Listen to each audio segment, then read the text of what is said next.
Hello guys! So today magbuhat ta og overnight oats. So naatay oats, naatay milk, we have yogurt, we have raisins, blueberries, and also dried mixed fruits. And also natay fruit nga mango, banana, and avocado. So first magputang sa og oats sa atong containers.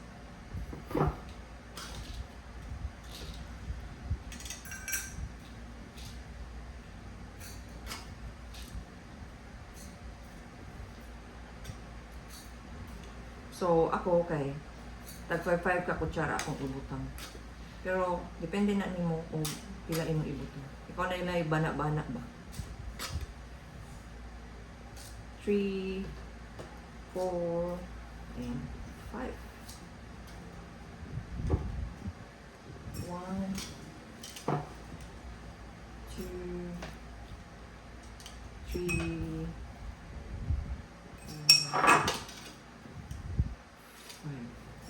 So what we are using is a rolled oats. 1, 2, 3,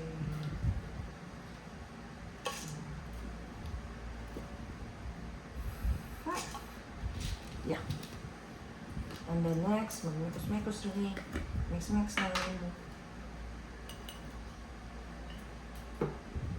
Butangan ako siya raisins. Just enough raisins. And also, I will put also some chia seeds and flax seeds. Nakalimot ko na din may chia seeds and flax seeds. Kung ako ang yogurt mo, hinahinay nagkaon sa ako ang kauban diri. Just enough. Depende na lang mo kung sa kadang na yung ibutan. And then the berries, blueberries. Gumawa na mo yung berries. Ako na lang i-share. Healthy foods. Sure.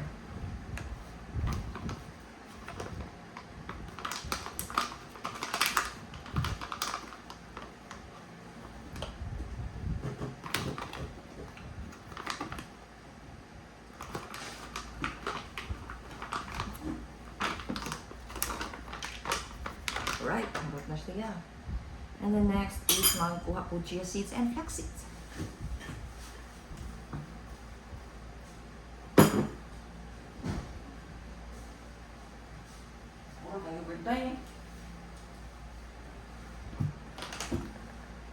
So, Skyflakes na yung container, but ang sudan is chia seeds. So, here, chia seeds, just enough. Chia seeds.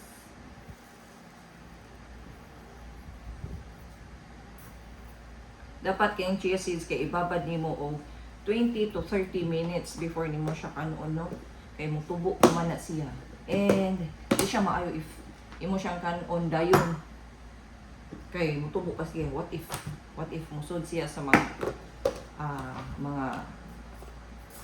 gagmay nga passageway diri sa ato ang lawas. Niya mo tubo siya. So, basin mas stuck up. Sure, stuck up.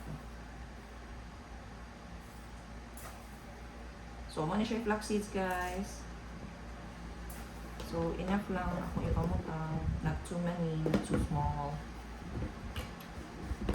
That's it. And then, the fruit nga akong gamiton is mangga. Kaya nga akong yogurt diri is mangga flavor. So, might as well akong gamiton kaya ang mangga. Pero unya na ang tanino. Unya na dapat nyo kayo pang topping. Ano sa gatas and yogurt. So, for the gatas, depende rin po na nimo. Sa kadang na imo ibutang. But before din mo siya ibutang, nalimot ko, i-mix na nimo. Mix na nimo yung gatas. Just enough now. Sa kung sa milk, pwede nyo siya gamiton o isa kung sa hindi na lang nimo. Yeah, for this one, kay hurot na. Purot na siya, kay kuhaan na nina ko kay nagbuhat ni oh pancake. So now I'm using Australian Owns Organic Almond Milk.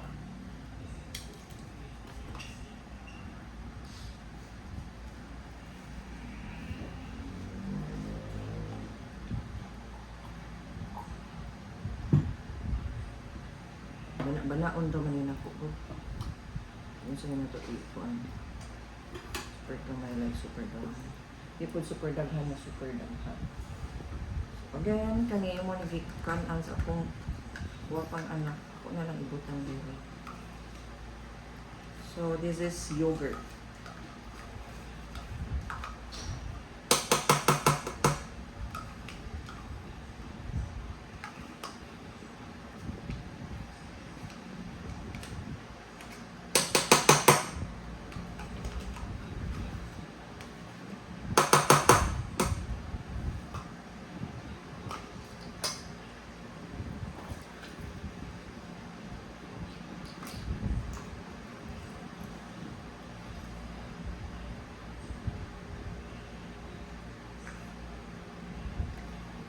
So, pwede rin mo i-half or depende na lang mo. Pwede mo ibutang. But ako, mas ganahan kong daghan. So, isa tayo yogurt. Isa tayo nga nilaman na yogurt. And this is 100 gram na yogurt.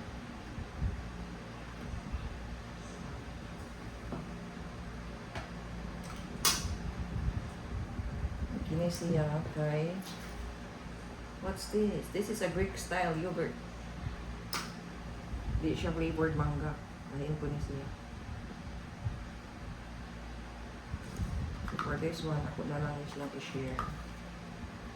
Wala lang, trip lang ako. Ikidaghan. So, kanya-kanyang trip lang na guys. So, depende na lang na nila.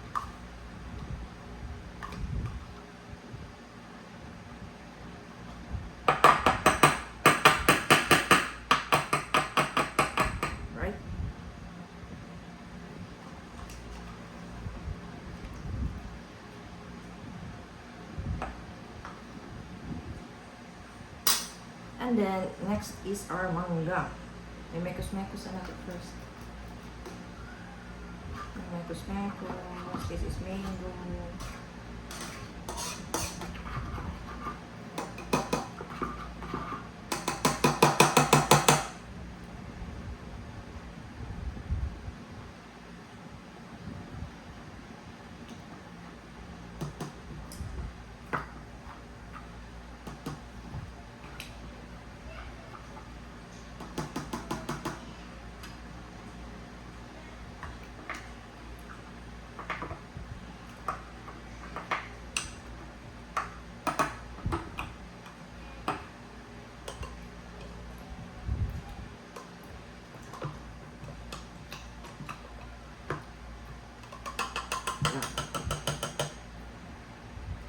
And then, ang atong manga.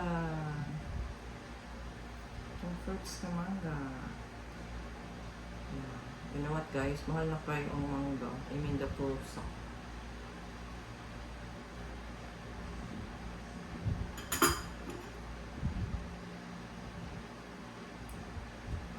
pwede na siya yung nagkis-nagkis mo. Dagmayon, whatever. Pwede na manga.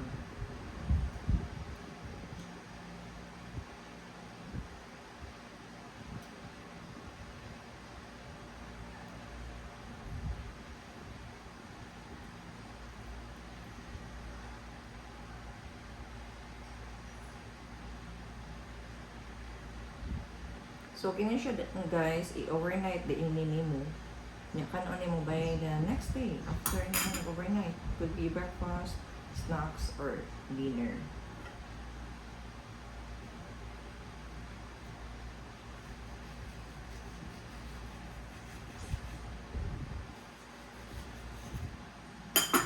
Yaku.